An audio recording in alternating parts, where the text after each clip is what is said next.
छात्रों, अस्सलाम वालेकुम। आज हम कक्षा 9वीं के पाठ क्रमांक 7 जादूगर इस पाठ का अध्ययन करने जा रहे हैं। इस चलचित्र में सर्वप्रथम हम प्रस्तावना देखेंगे। प्रस्तुत कहानी में लेखक और छोटे जादूगर के बीच संभाषण होता है। लेखक उस छोटे जादूगर या छोटे लड़के के बारे में कहते हैं कि उसमें पाए जाने वाला चातुर्यपूर्ण साहस इस कहानी को आगे लेके जाता है। तो जिस तरह से पढ़ने की उम्र में छोटा लड़का काम करने पर मजबूर होता है, जिसका कारण ये है कि वो अपनी माँ की बीमारी का इलाज करवाना चाहता है।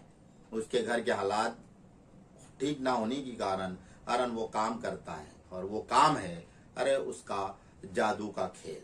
अर्थात इससे आपको ज्ञात होगा कि हम किस ओर जा रहे हैं, इस कहानी का मकसद क्या है।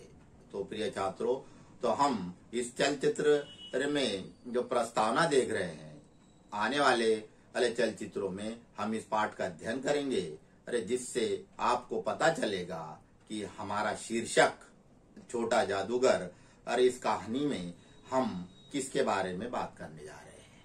तो चलिए हम आने वाले चलचित्रों में 2 चरणों के माध्यम से इस पाठ को समझने का प्रयास करेंगे। तो प्रिय छात्रों, आप अपने पाठ्य पुस्तक को अपने समक्ष रखेंगे और आने वाले चलचित्रों को ध्यानपूर्वक सुनेंगे।